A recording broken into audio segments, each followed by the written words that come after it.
Welcome to the For Real Sports Fans podcast. I'm your host, Shannon, and I'm joined by Ray, Randy, Troy, and Kevin. Guys, let's get it started. I want to go ahead and talk about the big signing yesterday, basically the trade, Antoine Bowden going to San Fran. Leaving the Super Bowl champs to play against the team he just beat in the Super Bowl. That's going to be kind of crazy, man. San Fran got Antoine with Kaepernick and Crabtree out there, man. That's going to be ridiculous right now, man. It's going to be the second Super Bowl for him.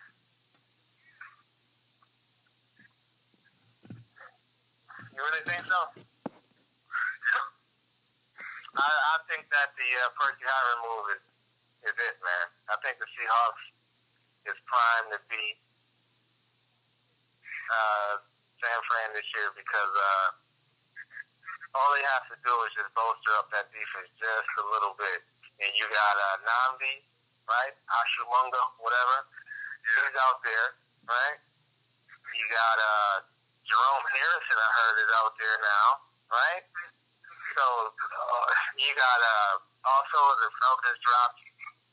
With the Falcons dropping John Abraham, they got some people they could go ahead and grab through free agency that can help that defense because offensively they're good to go. And maybe just draft the offensive lineman, and that's about it for Seattle. I think the big loser, because they both winners, let's face it, that's the NFC Championship next year unless, somehow the playoff people just mess the bracket up. But the big loser, I don't see them going to the conference championship because they're in the same division. So I'm kind of happy that they made them trades in the same division so they can basically outright each other. You know what I mean? So that's all out there in the NFC West. So that's cool. I think the big loser is definitely Alex Smith because he basically went to a team that can't beat either one of those squads. He probably can't. Arizona's probably not going to beat Dallas. It's probably not going to be able to beat Philadelphia. I think that he should have started out a little bit better about which team. Alex Smith ain't with Arizona. Yeah. He went to Kansas City. They went to Kansas City. He went to Kansas City. Even worse. It's the AFC, so he got a shot. Okay. All right. Okay. But you know what? The thing is, though, he should have went and held out a little bit. Maybe he could have came to Buffalo since Fitzpatrick got released today. So Buffalo could have probably been a better fit for him than Kansas City. I would think that coming to Buffalo would be, better than playing in Kansas City right now because, Kansas City basically in rebuild mode. So getting Alex Smith right now is going to be a plus for them, but they got a whole lot of holes to fill. Speaking of hoes, do you really think that it was a big deal cutting Fitzpatrick? I'm of course for it because I think he's a bum, but at $7.4 million is, are you really paying that much? We did it basically just to save $3 million, and it's like if you drop the quarterback with that first pick, you're gonna have to pay him $11 million the first year. So, you know what I mean? Well, you think that's a big? Because they're talking about Geno Smith, and he's not that good, man. I don't believe in that kid. If we take him, that's not looking that great. They're also talking about that quarterback from Syracuse, especially with the head coach coming from Syracuse too. So, yeah. The thing is about that guy, though, he's great at your third round pick, but at the second round pick, I think that'd be reaching if you ask me. I really think that'd be reaching. Yeah, that's true. What do you guys think about Mike Wallace? You think he made the right choice going to Miami? Yeah, I think wherever he was going to land, man, he was going to still be Mike Wallace and be the number one receiver. So, big time money, so going with Miami. Who's throwing him the ball? Yeah, that's true. That's true. Or a running back. They have zero running game and no quarterback. And they just lost Jake Long. Yeah.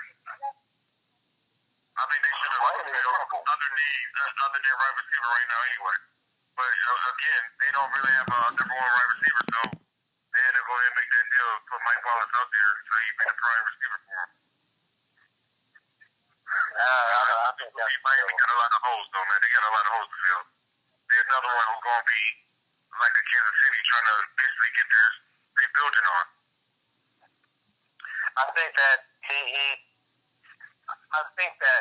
he could have been a little bit wise about holding out, but then again, you got to go jump for that cash when you can. But basically, if Greg Jennings is asking for the same kind of money he's asking for, then Green Bay, I think, kind of messed up. And why wouldn't you just go grab Mike Wallace and get it over with, tell Greg Jennings peace out? That's true. The way these people are operating right now, it's a lot. It's one of the best free agent classes ever. I just see a lot of people kind of doing it, they're going about things in a weird way. It's just, I just kind of look at it like, whoa. If you're going to let go of Greg Jennings and you got a young Mike Wallace out there, why not go grab him? You know what I mean? If you're not going to re-sign Ed Reed and you let go of Bolden, then, shoot, you got some space for a couple people. Well, maybe Greg Jennings can go there. That could be pretty cool. Yeah, that's something else, too, that people ain't really paying attention to. Like, the defending Super Bowl champs are starting to have a whole lot of holes now. You already know that. It's been over for them. They're supposed to be gone. So, I mean, that's a whole lot to try to replace. You're talking about your safety and your starting linebacker gone automatically, and then you lose Antoine Bolden for a 6th-round pick, San Fran. So they got a lot of things to try to work out to try to even think about making the playoffs next year, let alone trying to make it back to the Super Bowl. Buffalo, getting on my nerves because Hershey wired up for Levitri. You let him go, but if you're going to let go of Fitzpatrick, why in the hell would you let go of your all-star, play every single game in a Bills jersey card? Yeah, I didn't understand that at all. Free agency. But they feel like they can just put anybody in that spot and let him play. That was dumb. He played every single position on the offensive line and did well from a rookie to right now. He would have been asked for that much money. He could take care of it as long as he stayed with the Bills. But now, Stark and Rich went to Tennessee. He's probably going to end up doing good up there. But for right now, the movie right now in Buffalo, I know Randy and Ray don't know and don't care. But John don't care because he is a Bills fan. The Bills are talking to Josh Friedman. He's not coming. I got to second that, Randy. I got to second that, Randy, because thanks to Deadspin.com, some young boys out there tapped the phone on the Tampa Bay Buccaneers, and lo and behold, they got a whole 5-minute conversation tape between he and Buddy Nix talking about trade, and where Buddy Nix, before the deal was made with Fitzpatrick to let him go, they got Buddy Nix on the phone saying, I don't know what to do with this damn quarterback of ours. We basically got a guy that's a second-string quarterback who doesn't want to budge, so we got to make a move. And then next thing you know, he's out of there. And when they asked him about the GM asked Buddy Nix, what do you want to do regarding trades, he says, hey, we only got 6 draft picks. And, I mean, we need more picks. We damn sure don't need to get rid of them. So I don't think that they're willing to trade any of their draft picks for a quarterback. And then he kind of asked him, when Nick asked the GM of Tampa Bay who he was looking to deal with, and he never mentioned Freeman. Freeman's name never came up because he obviously talked about his quarterback problems. Yeah. But the GM on the other side was straight mum. Like, he did not say a word about his quarterback situation, and lead to believe that he's trying to keep him. But they're looking to acquire a cornerback in both of their secondary. But I think they're very lucky because you got, Nambi, Ashimonga, and you also have Antoine Winfield coming off for 110 tackles just last year with the Vikings. So Tampa Bay is going to be all right with what they're looking for. But you know what, going with what Troy was saying, I really don't think it's going to happen. For the simple fact, I'm about to get controversial right now. I don't see Buffalo having a black quarterback as a starter. We got Tavares Jackson. You got Tavares Jackson right now, and the quarterback from Syracuse, the quarterback from Syracuse is black, right? Yeah. I'm talking about as a starter. I don't think. Listen, you got to understand, if we talk about the city of Buffalo, a black quarterback than in Buffalo. I don't know what a black quarterback that even has that pressure on him in a city like Buffalo. But right now, we only have one quarterback on our roster that's competing for a starting job, and that's Javarius Jackson. That's the fact. And then the other fact is that the coach of the Syracuse wants to. He knows all the faults and all the positives when it comes to his quarterback. He just coached. He's in the draft. And they're looking at a possible third-round spot for him. To make the playoffs this year? No, nobody's talking about making the playoffs. That's a whole. Well, obviously, we are not going to make the playoffs. That's why it was a bad move. Playoff teams, we should be talking about the Bills. This is about free agency, about teams that matter. If Buffalo's not going to be in the playoffs, let's talk about another team then. Let's talk about maybe a team over there like Seattle and San Fran who's making moves and who are playoff teams who's going to do something. Not about a team who's going to be, 6-10 next season, regardless if they have Tavares, Fitzpatrick. It don't matter. Doug Flutie, we keep on going. It doesn't matter. So they're not going to be next season. So why are you talking about the Buffalo Bills for? Because they just cut their quarterback today. And for a team that haven't made the playoffs, we have the longest playoff drought in the league. And for them to cut their starting quarterback, I think was a mistake. Next topic. Yeah. The British Tigers cut their head quarterback too. So let's talk about that. Let's talk about high school football right now in Buffalo.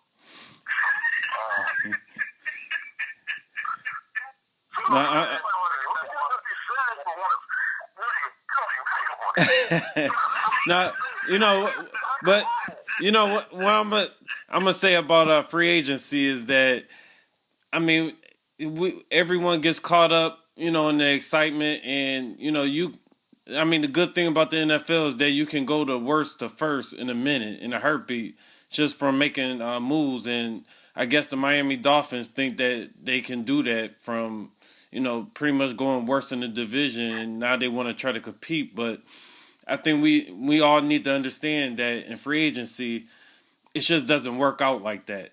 Most of the guys, I'm going to take a team that I'm very familiar with the Dallas Cowboys. For example, they signed Brandon Carr. They signed 2 guards. This is all last year. 2 guards, Dan Connor, the middle linebacker, and they signed a few other folks. And all last year, they didn't. Fast forward to this year, and they basically let go of most of their players except for Brandon Carr and the 2 guards. So, and they should sign all these players, in free agency, and a lot of teams sign a lot of free agents, just like Nnamdi. He signed in 2011. Now he's cut. So a lot of these players are, they sign them. They may be like 28, 29 years old. By the time they're 31, 32, they're cut. And they done signed for like 5 or 6 years. So, sometimes, it's a quick fix in free agency, but it only lasts but for so long. And if I remember, the biggest free agent signing that the Baltimore Ravens made last year was Jacoby Jones. That was it. They didn't go out and spend millions of dollars on free agents. So I think you got to. Like this, man. Just in terms of free agency, we already mentioned Tampa Bay Buccaneers only because I've got audio evidence of them saying they want to bolster up their cornerbacks. But any other team we could think of and we know about that's looking for corners, it's just a blessing to be, in need of a cornerback right now, because at free agency, it's a ton of them. They're just all out there, and none of them are signed yet. That's so true. You also got Brent Ryan. You also got D'Angelo Hall. You got Kaysen out of San Diego. It's just like Quentin Jammer is also out there. They're all, I'm sure, between Kaysen and Jammer, maybe both of them might come back to San Diego or whatever. But still, the fact remains, what is it, next week? Any team can talk to them. So, yeah, we have to draft on top of that. It's a great time to be in need of secondary right now. And Antoine Winfield. You also got the Ron Reeves, but they say he in heavy talks right now with the Tampa Bay Buccaneers that they want him back. Yeah, Tampa, they got a lot of money, you know, and you got to spend it this year too. If I were anyone, I wouldn't even talk to Reeves. I'd be looking at Ashimonga, or I'd be looking at somebody like older, like maybe you go grab an older guy, or like Antoine Winfield. But if you want to save some money, I think that Brent Grimes is a diamond in the rough. It's not going to cost you too much. The Falcons should have kept this kid, and maybe they still will. But you know, as of right now, he hasn't resigned, so they got to. I would take a shot at Brent Grimes because he's a lot of upside. He just played, you know, kind of average, but better than average a little bit, you know. And you don't have to go ahead and break your bank. With Reeves, it's too much, man. Yeah, you get he gonna. It's too much, man. Yeah, you get he gonna want. Yeah, he gonna want to be the highest paid player. I could have seen him sign though. I thought Reeves was already gone off the. They said trade. He's not So he's not actually a free agent. He still has a year left or something. Yeah. Restricted. Right. He's restricted right now. So these guys we're talking about are straight up on the market. Everyone we mentioned is just straight up on the market. Yep. I mean, so teams, if any team misses out on signing some secondary right now, you're just bugging. Because you got all these guys, Quentin Cameron, Brent Grimes, Winfield, Ashimonga, then before the draft, I mean, what the hell is all? All you budget, and they probably whole buzz really because of money. A whole lot of teams not strapped like that. I mean, some of the teams that are really strapped is like your Tampa Bay. Like they got a lot of money, so teams like that is gonna be flooding all that free agency. But I mean, a whole lot of teams like just say like my team, like the Cowboys. The Cowboys can't really sign nobody. They gotta basically like restructure Tony Romo contract to have some money to go ahead and get some free agents. Well, that's why talking about Buffalo is actually relevant in this conversation because the fact that we stepped up and cut Fitzpatrick, you know, as if you're the agent of Tony Romo, you got to take that into consideration, like Tony.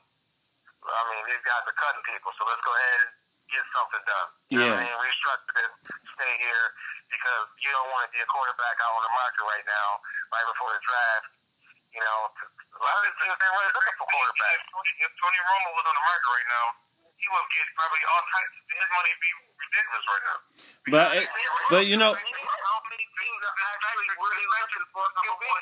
On the free agency right now. But you know what? What teams are looking?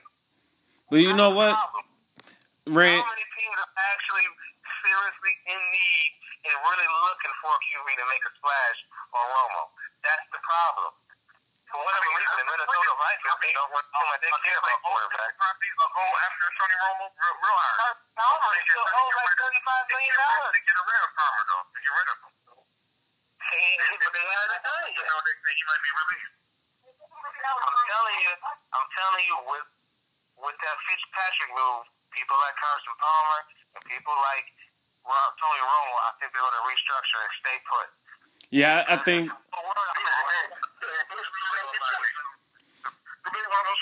think about all the rookies that came in last year and did good. Now, this year's draft is not that high, but last year's draft wasn't either. Rookies, nobody thought that Russell Wilson was going to do what he did. I did. Nobody thought that because they. I did. I know he would. He's won at every level. They say because last year he was focused more on baseball than he was on football. So they didn't know. He's talking about Matt Flynn. He's talking about Matt Flynn. No, and Russell Wilson got it. I'm not even talking about the other kid. I'm talking about Russell Wilson. Russell Wilson he didn't play baseball. What are you talking about? Yes, he did. He played baseball. Nah, dude, he wasn't focused on damn baseball. He was playing people game. Because he didn't. He was playing. The year before last week, before he came out, he only played football like his last year in college because he was playing baseball. He didn't know what he was going to do. I don't think he knew what he was going to do. He ended up playing football. He said he wanted to get focused, and he played football. He probably had won some game, and he went into the draft. That's why a lot of people are looking him over. He ended up on the Seattle when he did his thing. I like Russell Wilson a lot.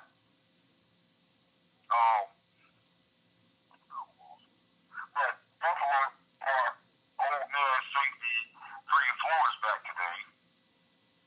I don't know why they didn't know some of the news, but he's been here all day. He's been tweeting like crazy.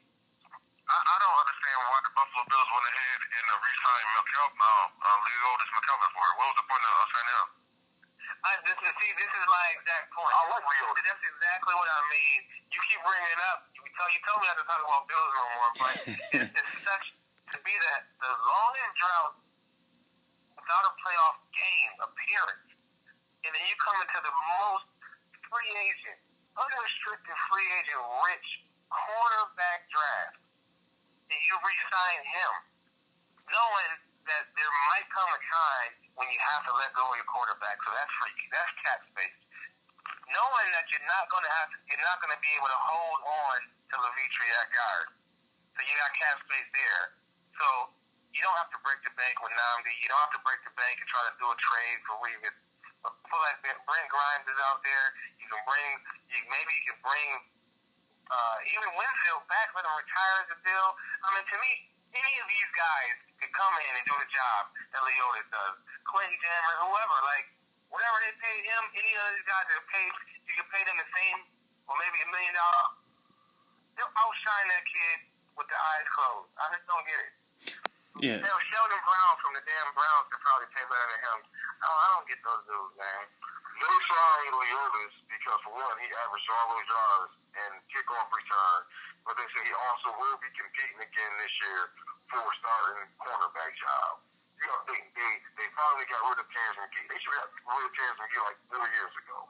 He hasn't played a full season in about 7 years. They should have been got rid of him. But I like Leotis. I like him a lot. He got $40 million for $20 million, but he really didn't got that much guaranteed money. He might have like $9 or $10 million guaranteed. Everything else is built up in the center. You see, everything you're saying would be cool if it wasn't 8 unrestricted free agent cornerbacks on the market, and half of them are damn near Pro Bowl players. Like, I would get what you're saying if it was 2011, but it ain't. It's like, come on, man. You can just call it. These guys have to take less money. They have no choice. And there's too many of them. Yeah, but I don't think that they would bring somebody like Winfield back up. And Winfield was a solid player his whole career. I like Winfield a lot. Just like the Bills need a middle linebacker bad. I know he's old. He old now. What, he like 33, 34 years old? But he out there. I like Winfield like he was like. You know who else I don't understand why Buffalo never did this? Especially right now, this is the first opportunity for Buffalo to do it. The guy, remember during the Super Bowl week, we went in and said our 5 greatest wide receivers of all time, and several of y'all had him as your number 1. He's available right now. I don't understand why Buffalo don't get Randy Moss to go on opposite side of Steve Johnson. Yeah, but I think the problem with Randy is he wouldn't come to Buffalo, and rightfully so. I mean, if he changes the Buffalo Bills are changing the guard and not trying to just be mediocre and going out here really trying to make something happen, I don't know why he wouldn't. I mean, because we don't have a quarterback. We don't have a quarterback. How can you go from playing in a Super Bowl to playing for somebody who don't even have the quarterback they had when they went 6-10? Like, but the thing is, you don't have a quarterback. If he don't make that move, he might be like T.O. and Chad. Might not even be in the league next year, man. Yeah, but you know. But I think Randy's done anyway. I think Randy said he's done. I think he doesn't care. He's a little different. He doesn't really care. Yeah, he wouldn't be as motivated. You know. He still has a house or so in the middle of nowhere, Pennsylvania. He don't really care, dude. Yeah, that's true. I mean, it goes back to the point of, you know, first free agency. These teams have to spend money the right way. You know. Nate Clemens is also on the market, by the way. Just wanted to throw that out there. And Nate Clemens. Nobody gonna say Nate Clemens. I'm just saying Nate Clemens for Leo McKelvin. That's all I'm saying. Yeah, but these guys, like, just like Tampa was the big spenders last year. Just like, this year's Miami. The big spenders, I always look at it and say, those big spenders are never, the champions at the end. Just like Philadelphia. A team has to come together. Yep, the dream team. But wouldn't you guys want to be somebody in that position this year? I would. Well, that's true. As a daydreamer, I would love to be someone who needs help this season because I can't remember recent years where it was this many talented, both young and old people on the way up. People like kind of past their prime, but they're like, they're going to take a pay cut, and they're still balling. Like there's so many free agents coming out. So it's a rough draft, but now you have all this experience. Just sitting there, like, these guys are probably calling up teams like, hey, man, just in case you're a 31-year-old, whatever, linebacker. Maybe not linebacker. That's the one thing that's kind of light on that. It's a few out there. The white free agents. There's a whole lot of people to ask, too. No, I mean, I get your point. So only a fool would pay Mario Williams $100 million last year, and then this year you get all this damn talent laying around. But we'll talk about that some other time. No, yeah, and that's a perfect point. I mean, we can sign 3 people right now for what he's going to make this season coming up. I mean that's a good point, and I feel what you're saying. Like, far as being in that position to get these guys. And, I mean, I think it's all about how you do it, though, how you go about it. I mean, like, for example, the Dolphins. I mean, I think they got some good dudes. Like, they got Etherby from Baltimore. They went and got Mike Wallace. But, I mean, they overpaying for these dudes, too. I mean, when you base it on production, far as in their money value. And is it really worth it? Honestly, $65 million for Mike Wallace. I know it sounds weird. I don't think that's too much. I think that's right damn near on the money. But what about Etherby? The problem is he's going to Miami where no one's going to throw him the ball. Right. You get a guy like that playing, if Seattle would have been smart and you go ahead and cut a guy like Sidney Rice, even though they don't need to because they got Percy. You don't believe in Tannehill, though? You don't believe that guy? No. Yeah. So, yeah, let's switch gears to the NBA. And, I mean, I pretty much think we all seen it by now. Was DeAndre Jordan dunking on Brandon Knight. I mean, what do y'all feel about this? Because, of course it was like, jaw-dropping dunk. But for Brandon Knight, you got to give him, I think, some kudos for, like, trying to play defense. No. Or do you? Or do you? Why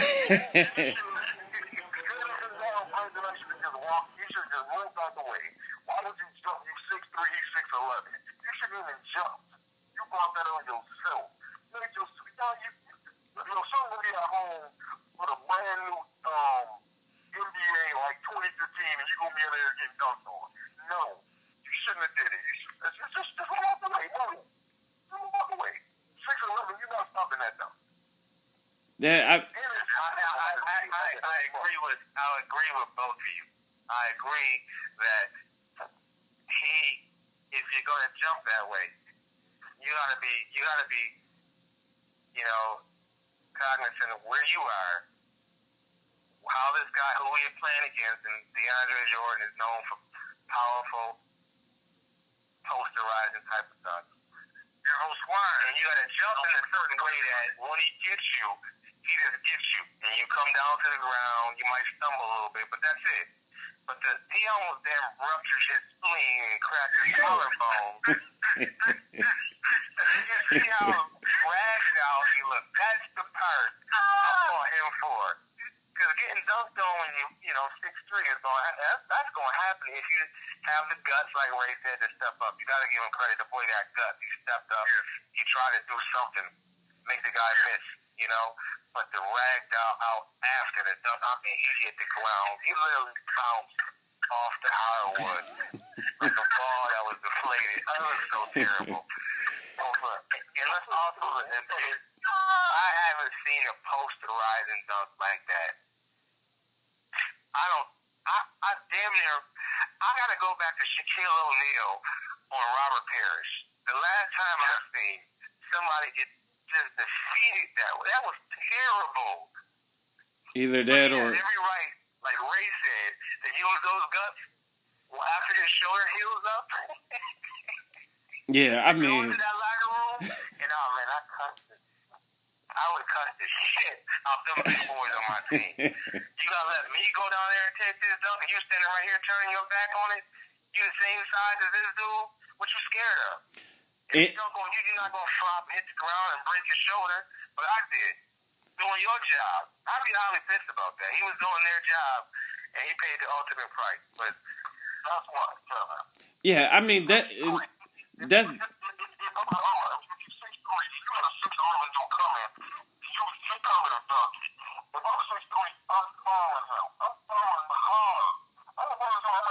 But the way he got dunked on, he can't foul him. There was nothing he could do. He couldn't, even if he wanted to kick him in the stomach, it was so fast, he wouldn't have been able to get his leg in the air. He's just going to get dunked on just like him. And it's going to be even worse because you might poke him in the eye and still get your damn shoulder broke, and you're going to be a villain, and you're going to be in the hospital. It was so bad. It was so bad that somebody went on Wikipedia and said he was deceased.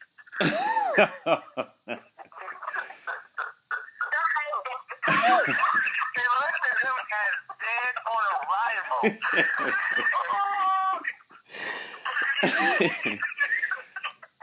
He got ghosted death.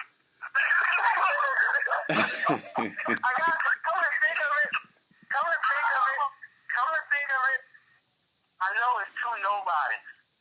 I'm going to put that as the number one dunk poster of all time because of the way he hit the ground. yeah, he hit hard. In the air, if you see the dunk in the air, it's going to look bad like every other, Jordan or Ewan, Jordan or 18 other people. Shaquille O'Neal, every old said I was supposed to retire but forgot to when he signed up for the first couple years. But the way he hit the ground, like his poster has to be like a two-part poster. It's got to show him getting dunked on and then show him holding his shoulder on the ground. Because, damn, I've never seen that. Like, I've never seen that before. I've never seen somebody almost get injured from getting dunked on. So, they need to they're supposed to have him dunking and then show his face when they're walking away like, oh, man. DeAndre Jordan for not going overboard. Because we all know that was Sean Kemp. Sean Kemp would stop the game and he done brought his whole damn 10-piece band out, right? DeAndre Jordan did a little shoulder shrug, raised his eyebrows, and that was it. He just went back to playing. I give him credit for that.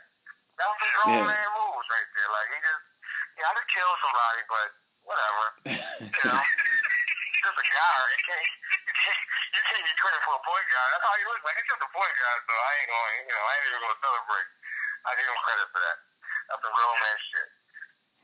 Yeah. But to be on the team with Blake Griffin, though, man, that's a hell of a dunk. I mean, that's why I'll go ahead and agree with you, Kev, and say that's why he's one of the greatest of all time, like posterized dunk. Yeah. I mean, come on, man. If you on the team with Blake Griffin and y'all known as Lob City, and you come up with a dunk like that, you're done. You don't have to do nothing else the rest of the year. You're him. That's why I'm fussing out my teammates if I'm Brandon Knight because it's like, who we playing. So it's supposed to be hard fouls all day on every alley-oop. And these boys, they were standing right there. They just kind of moved to the side. It's like, no, there's no way I'm getting in front of that. And I know James Short, you're short, you ain't supposed to do it, but at some point in time, it's like you're only as strong as your weakest link and all of that kind of talk. So if you're making just $3 million, which is like the minimum in the NBA, that's what you're getting paid $3 million to do. Get slammed on. Ain't nobody else going to do it. I need to do it. Honestly, if I was a GM and he comes into free agency, I'm picking that kid up. Yeah. But if he's willing to take that kind of a dunk, as long as he can play, you can play on my team. Shit. Because those boys, what you should have saw after that, you should have saw some fighting, some scrapping, and all of that. And that's how soft that team is. And you didn't see any of that after that. They seem to be timid, Whatever, man. Yeah, and that's why I kind of felt like, you kind of give him some credit because, I mean, in the NBA now, man, if you see Blake Griffin on a fast break, like dudes is like getting out the way. They not even trying to even be on the poster, you know. And I mean, and sometimes even in playoff games, man, they'll just give up that 2 points. And I mean, it comes a point where I mean, are you ultra competitive, or are you just gonna be like, man, you know, I'm gonna just give that 2 points up, Not even you know? competitive. You just soft as wet mustard. You know what I'm saying? Like, you imagine it's probably people out here 6'10" tweeting like, man, you know damn well you ain't supposed to jump and try to block this shot. You know, think about how crazy you sound. Yeah. You know? Yeah. I mean, and then I mean that begs the question with this too. Is like, I mean, is the NBA? All right, let's think about back in our time in the '90s, and you had the rivalries like the Knicks, the Bulls. You know, you had the Knicks and the Heat. You know, the Pistons, the bad boy Pistons, and now you get touched, and it's a flagrant 2. And you know what I mean? And it's kind of like real soft now. So I mean, what do y'all think about that? Like, as far as how the game is involved, like, you know. I think they're trying to take all the sports and the fun of sports and the whole, you know what I mean, the whole how you just go about sports and changing it all. Like, I mean, they're taking football and basketball as an example away from us. I mean, they softened up football to damn near like touch football.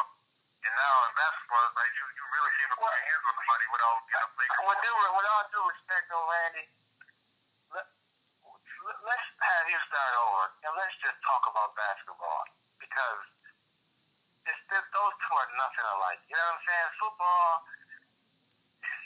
and basketball, when it comes to the way they're changing the game, I don't think there's nothing alike. Let's just get your thoughts on basketball. And I'll tell you why. I don't want to cut you off. It's just, with football, you got a whole lot of other factors. With basketball, what factors are there? Nobody's getting hurt. So why are they behaving that way with all of these fouls and flagrants? So to me, that's a hell of a question. Why are they doing that? Nobody's getting hurt. There's only one fight every 3 years. So why are they so opposed to emotion? I don't get it. Right. Because they don't want to see another run out chest. I mean, after that massacre in the Palace, I mean, that game, they started softening up the game from that point on.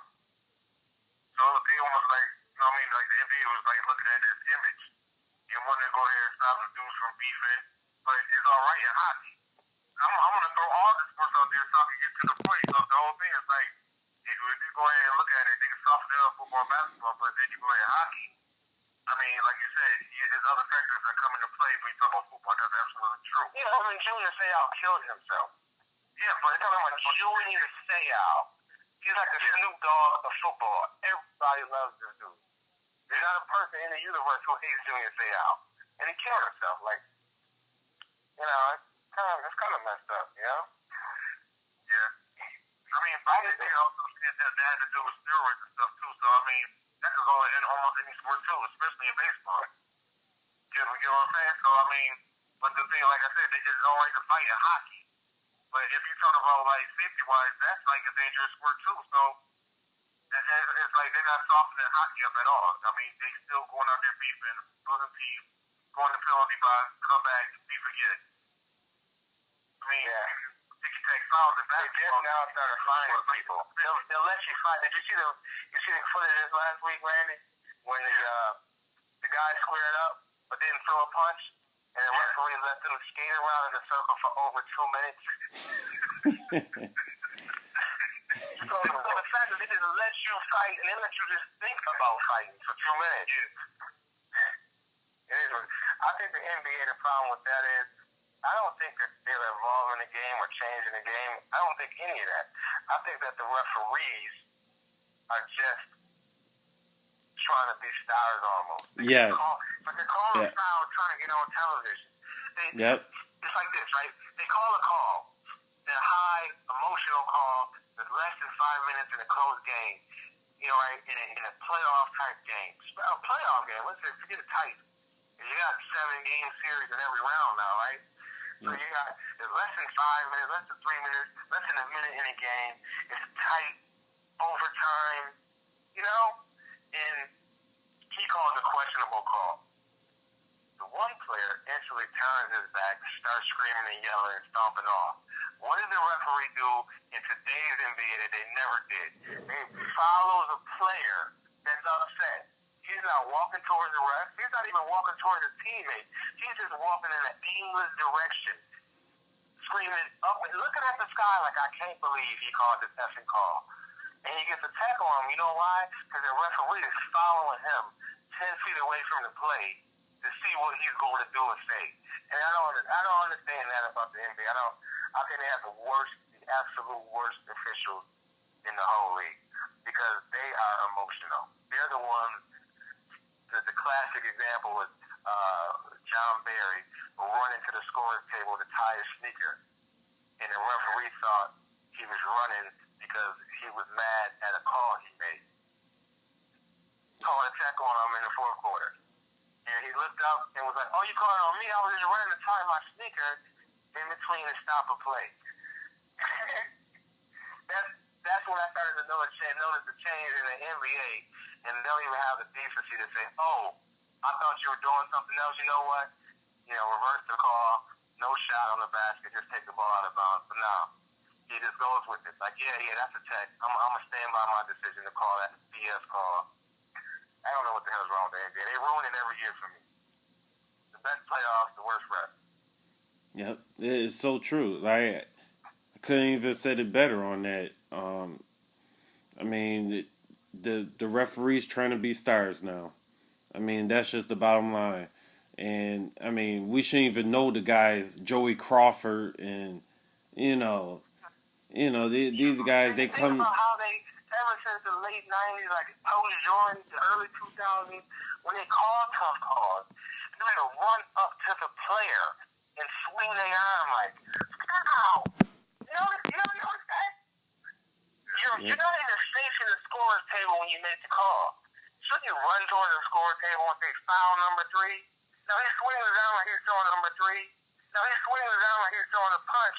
He's looking right at the player. Foul, 21. Like what? Like what are you going to do about it? And I'm like, what is the machismo coming from? Like, you're supposed to run to the scorer's table so everybody, the people who matter, who record the fouls, you run to them and make the call. But they're so busy running up to the players to see if there's going to be a reaction. It's like, to me, I feel like they're baiting these guys into a reaction. You're making me hostile, but you're hostile. I say, oh, that's a BS. And then boom, now I got to check it. And the one other thing that I hate, like far as in the NBA and refs, is that, I mean, I could be in the minority on this, but they call the game different for quote unquote superstar players than they would call for the 8th dude off the bench. I mean, call the game, I just feel like, call the game the way it's supposed to be called. And, I mean, it's ridiculous, man. That is very true. That is very true. Only thing about that, I got to be biased because all that started when my man was up there playing. I'm talking about MJ. They had the Jordan rule, man. I mean, ever since back then, they've been like real, like, I mean, still to this day, you pushed off from Brian Russell, man, for that last second shot in the '98 finals. Yeah. I don't have you know what though? Everybody knows I'm one of the big Jordan fans. I never really had a problem with that call, that non-call. I mean, the game's on the damn line, man. Championship on the line, and the man offers a foul, pushes the other dude off. I mean, if you won't ever call a foul, that's the time to call it, but you can do it. Honestly, I would have to be in that guy's shoes to know.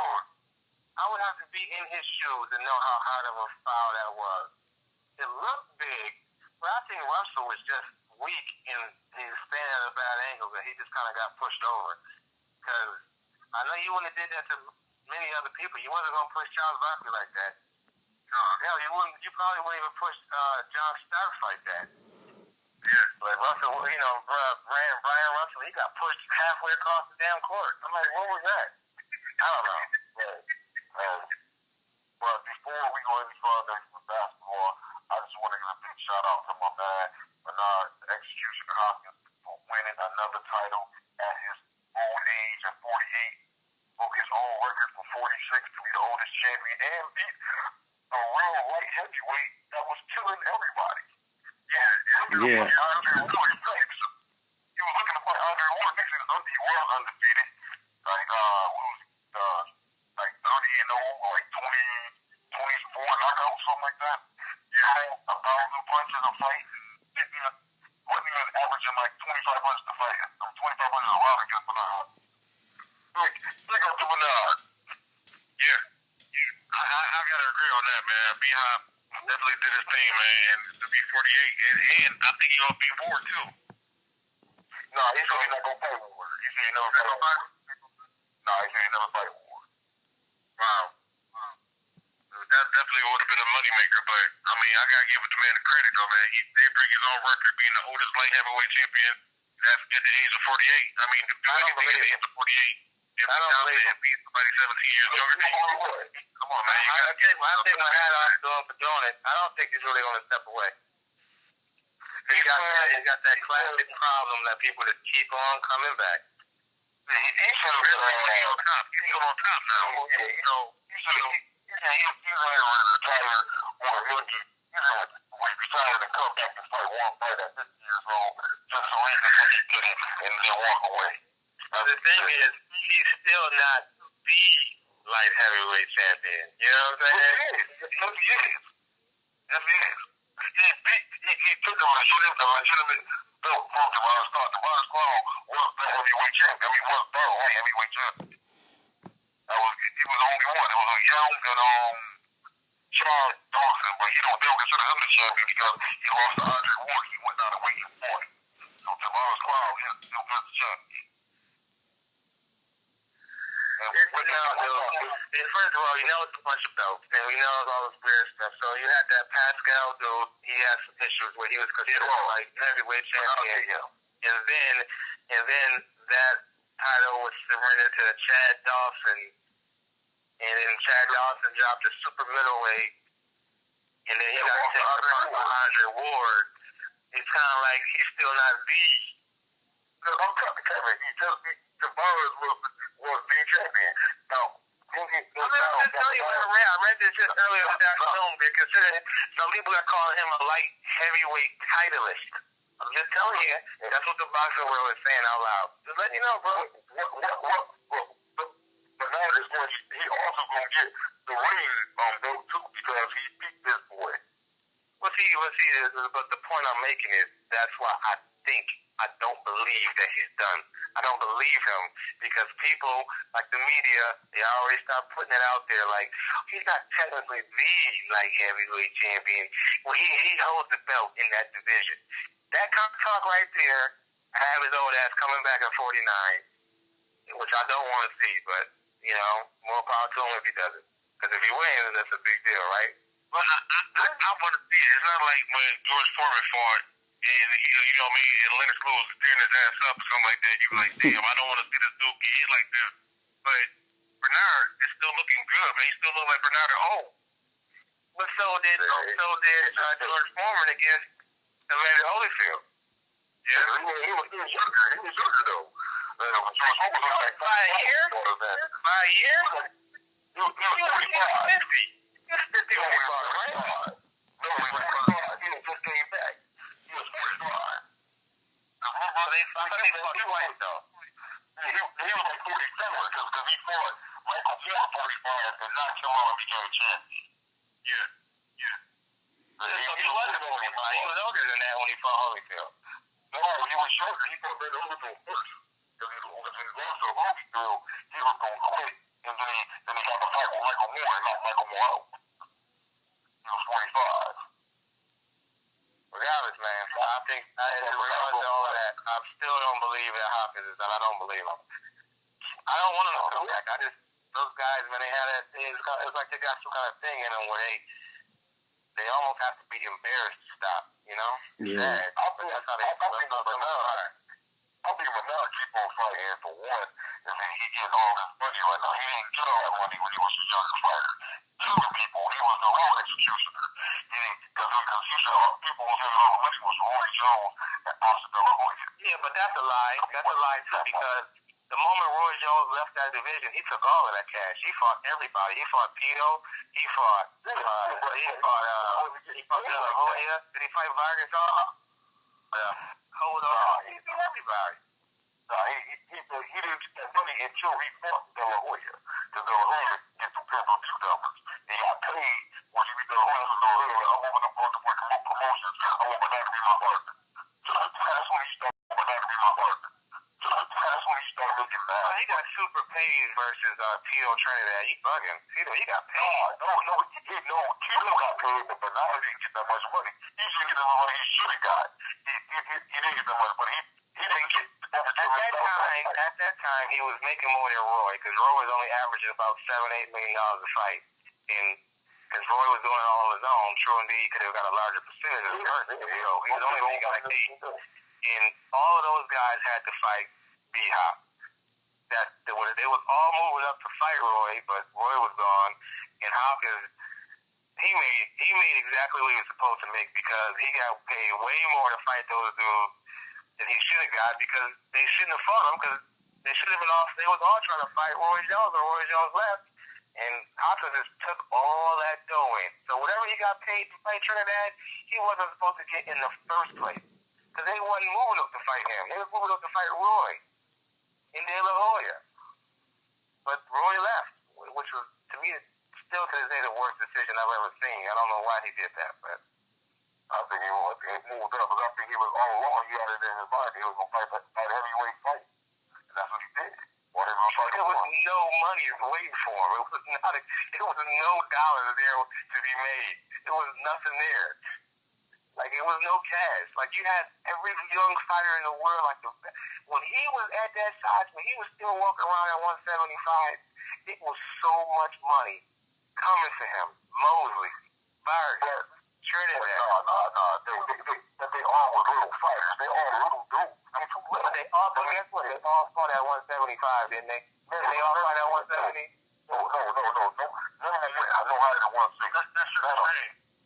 No. None of them fought no higher than 160. No, that's a lie, man. Trinidad fought. He was 170, 168. De La Hoya was 170, 168.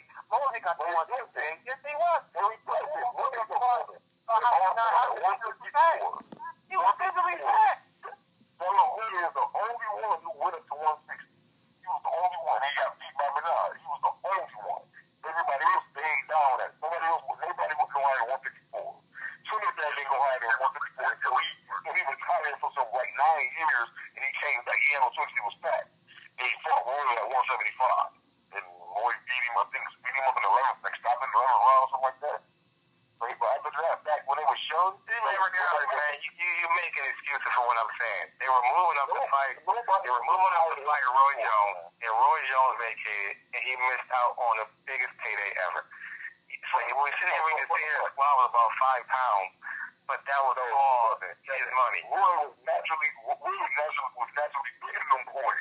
They came to 154 to fight Roy. Roy ain't coming from no 168 down to 154 to fight him. They would have had to catch weight at least 163. And they did it, but they all did it. They all got to that weight at one point. That's all I'm saying. But Hopkins didn't lose weight like that. He only lost 5 pounds like once. He didn't lose like that. He refused to do it. He made them come up. He stayed at 160. He still went clean up the division. That's what he's supposed to do. He did the same thing Mother Hagman did. He stayed at 160 his whole career until he started getting old. And after the gave the fight to Taylor, when Bernard clearly beat him in the first and second fight, gave the fight to Taylor, he moved to 175. And he's been there. They said that Bernard ran constantly trying to keep that weight off of him. All I'm saying is, I don't care what you walk around at. If you can sit there, if you didn't have fights at 160, why the hell are you gaining weight when you got a $20 million payday waiting for you to just stay that size for a little bit longer? And for a little bit longer, like roughly 2.5 years. He knew it was coming. It ain't the stock market. You're watching these boys every day on HBO. Man, all I'm saying is that's kind of hard you eat. That's kind of hard to do. But $20 million, I could do it. That's what Bernard did. He waited. But nobody keep them so in shape like when I look at him now. Nobody keep in shape like that. That's hard to do. That's hard work. Yeah, I mean, and now, yeah, we just gonna go right into the, our final thoughts. Um, I guess I'll just start it off by saying, we got NFL free agency, of course.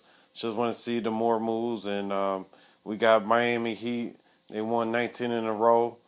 Um, right now they're just looking pretty good. Look like they're going to be the best in the East. But, only time will tell in the playoffs. We'll see. And also, um, this week we're going to put up on ForRealSportsFans.com the winners and losers of the NFL free agency. And I can tell you right now that the Baltimore Ravens look like one of the big losers in free agency just because they lost basically three linebackers if you include Ray Lewis retiring. They lost three of their four starting linebackers. So besides that, who else, with their final thoughts, who else want to go? I'll go ahead. My final thought is I'm happy to see my man Kobe finally got the Lakers playing like they were supposed to be playing. You know what I mean? Got them in that 8th seed and trying to move up and trying to hopefully get that 6th seed. So your boy playing like OKC in the first round or San Antonio. So I'm happy to see like the Lakers finally getting back on their little groove to go ahead and make the playoffs and do their thing. Because I think when the playoffs come, don't nobody want to see the Lakers at all. So that's my final thought. Black Mamba, get him. Prediction is the Celtics is going to shock the world. The Boston Celtics will shock the world, man. They gonna get into the playoffs. Be extremely disruptive. They will be in the Eastern Conference Final, Game 7, fighting it out.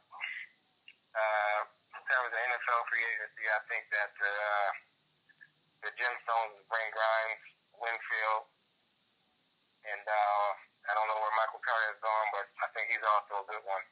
I will go with Michael Turner over Steven Jackson. Other than that, have a good one. I got mine still. But mine, playoff coming up for the NBA. I'm riding and dying with the Knicks. I love those boys. I still do. I still like Boston, but hey, I'm a Knicks fan. Always have been, always will be. I think the playoffs start, everything's gonna change, and I think it's gonna be their own battle with either Miami at the end or Boston to get to the championship. Boston, a lot of basketball coming up right now. We got Timothy from Bradley fighting this weekend. I'm gonna check that out. Hopefully he can do something because that last performance from Pacquiao, he know he lost, and everybody else know he lost. His kids know he lost, but he's trying to act like he won that fight. What he's supposed to. You got to go ahead and act like be a champion and go ahead and knock this Russian kid out. And the free agency. Buffalo got all this money under the cap room. Do something. Show all these Buffalo fans something. If you don't, that's probably going to be the end of the Buffalo Bills. I'm done. Good night, everybody.